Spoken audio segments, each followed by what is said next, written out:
Ethan Cole never expected the deal of a lifetime to feel like a curse. The ranch stretched across 100 acres of dry grassland beneath a merciless afternoon sun, sold to him for the absurd price of $1.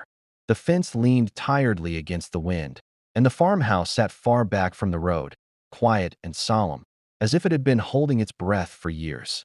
3 hours after signing the papers, Ethan stepped inside the house for the first time, and that was when he heard it.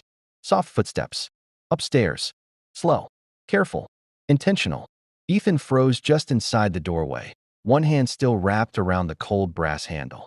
The seller, Ray Boone, had sworn the place was abandoned. No souls lived there in years, he'd said, never quite meeting Ethan's eyes. But someone was here. A young woman appeared at the top of the staircase. Her dark hair hung loosely over her shoulders, and she wore a faded dress patched more than once. She didn't scream. She didn't run.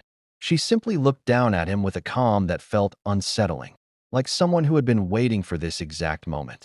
"So," she said evenly, "you must be the man who bought the ranch." Ethan swallowed. "And you are?" "Lena Harper. I've been looking after this place." His thoughts spiraled. Looking after it for who? Boone said this house was empty. She descended the stairs slowly, her movements controlled. "Ray Boone doesn't know everything about this land," she replied. "Some things run deeper than paperwork." She pulled back a curtain, revealing the endless prairie outside. "I've lived here for 3 years. Fixed the roof. Kept the well clean. Repaired the fences. This ranch kept me alive when I had nowhere else to go." Ethan felt the future he'd planned begin to shift beneath his boots. 5 years of saving. 5 years of loneliness. This ranch, broken and forgotten, was supposed to be his fresh start. "Why sell it for $1?" he asked quietly. Lena turned back to him, fear flickering across her face for the first time. "Because Boone isn't the only one who knows I'm here," she said. "And the others aren't coming to negotiate." Hoofbeats rolled faintly across the land. They both went still. Lena peered through the window. 3 riders approached along the trail, too deliberate to be travelers. "They're not supposed to be here yet," she whispered. "But if they're who I think they are, they've already found me." Ethan set his satchel down. "Who are they?" "Men who think I stole something from them," she said. "Something they've been hunting me for since my father died." "Did you steal it?" She met his gaze. "I took back what was already mine."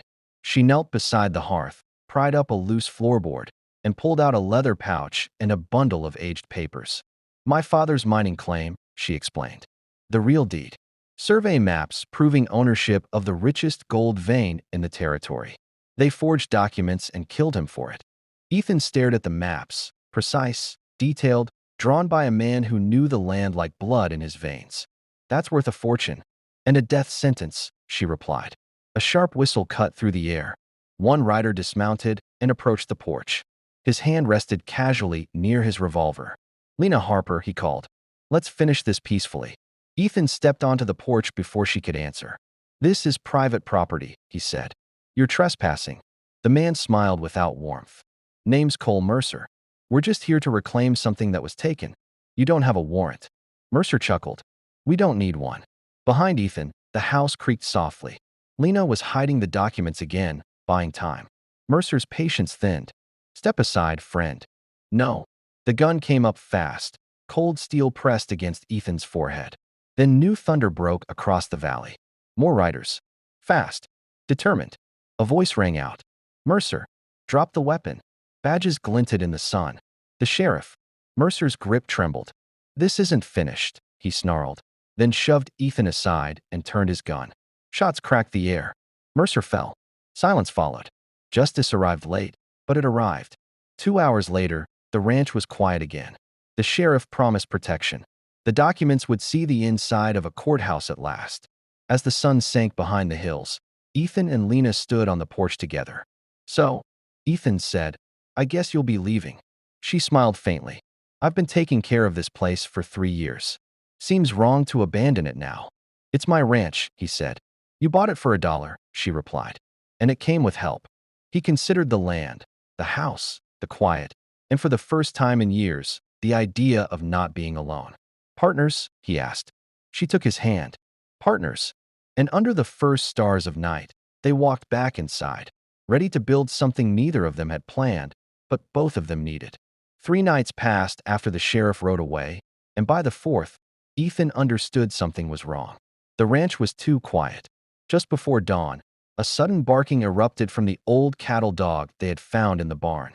The sound was sharp, frantic, then it stopped. Ethan was out of bed instantly, rifle in hand. Moonlight washed the land in pale silver as he scanned the southern fence line. That's when he saw it. A lantern flame flickering, then vanishing. Someone was out there. Lena joined him on the porch, already dressed, her face tense. "They're testing us," she whispered. The Maddox brothers don't rush. They wait. The first shot came from the dark, with splintered inches from Ethan's head. He fired back, not to hit, but to warn. Shadows scattered across the field. Horses snorted. Men shouted low, controlled, professionals. "They're not here for me," Lena realized suddenly. "They're here to burn the evidence." Smoke rose from the barn. Ethan ran. Flames crawled up the dry wood faster than fear could keep pace. Inside the barn, hidden beneath a loose beam, was the final ledger, his father's handwritten journal, detailing every bribe, every forged signature, every murder tied to the mine. Ethan dragged it free just as the roof collapsed inward. By sunrise, the attackers were gone. They left behind scorched earth, a dead horse near the creek, and a message carved into the fence. "This land is still ours." Lena stared at the words, hands shaking. "They'll never stop." "Yes," Ethan said quietly. "They will." 2 days later, they rode east. At the territorial capital, the ledger changed everything. Judges who had once looked the other way suddenly remembered the law. Warrants were issued. Accounts frozen. The Maddox empire began to collapse under the weight of its own crimes.